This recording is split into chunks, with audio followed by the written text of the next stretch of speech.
a firma maximizadora de lucros e a conduta de otimização.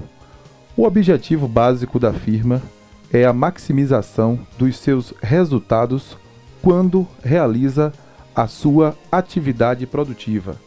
Isso quer dizer que, dessa forma, procurará sempre obter a máxima produção possível em face da utilização de certa combinação de fatores.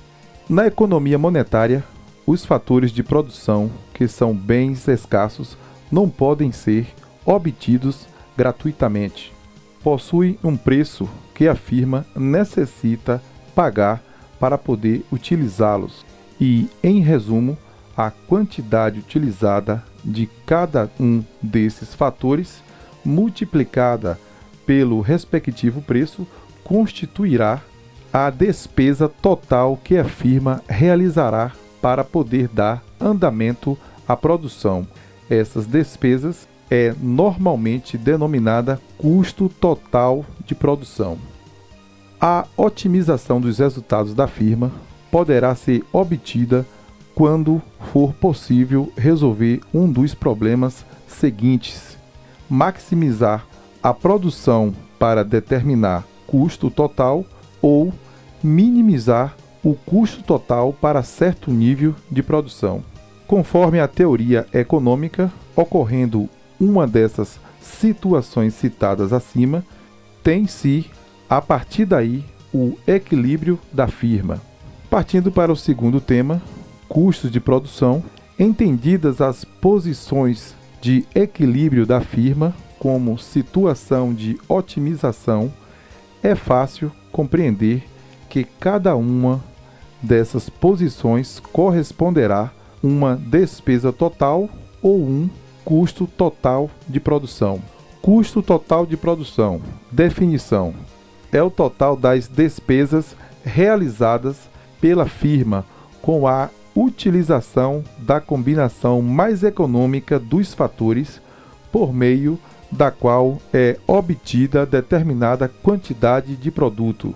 Na sequência, em relação aos custos totais de produção, temos a seguinte classificação. Genericamente, os custos totais de produção são classificados em custos fixos totais, CFT, e custos variáveis totais, CVT. Custos fixos totais, CFT, correspondem à parcela dos custos totais que independem da produção. São decorrentes dos gastos com os fatores fixos de produção.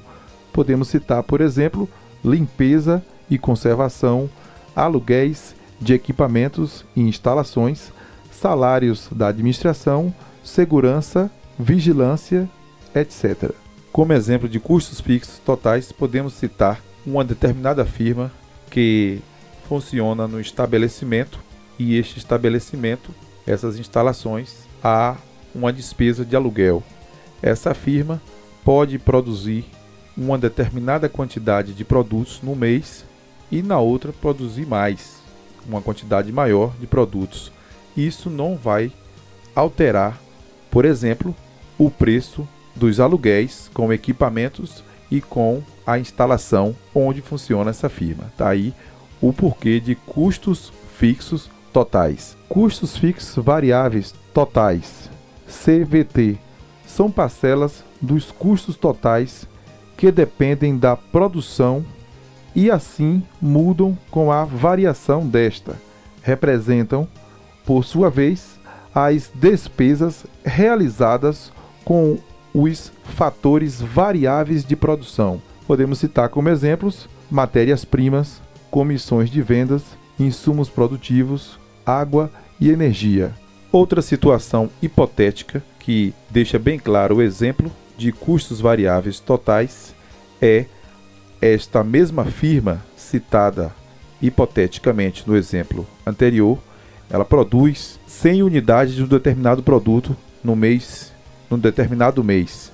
No segundo mês, devido à grande procura daquele produto, a mesma firma vem a produzir uma quantidade maior, por exemplo, 500 unidades do mesmo produto. Isso vai elevar o gasto de matéria-prima, como também comissões de vendas, como insumos produtivos, por exemplo, água e energia.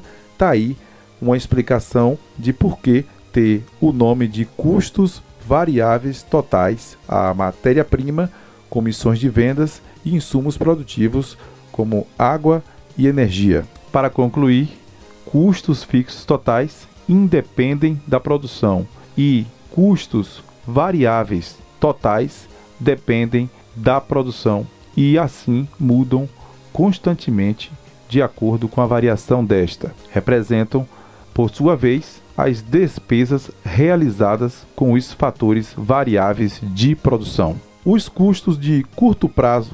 Admitamos que uma firma realize a sua produção por meio da utilização de fatores fixos e variáveis.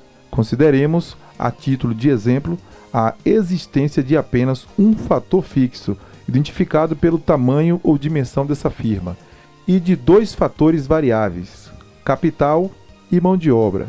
Assim, pois, essa firma imaginária só poderá aumentar ou diminuir sua produção por meio de uma atuação sobre a utilização dos fatores variáveis, capital e mão de obra, uma vez que o seu tamanho ou dimensão é constante, não podendo ser aumentado ou diminuído em curto prazo.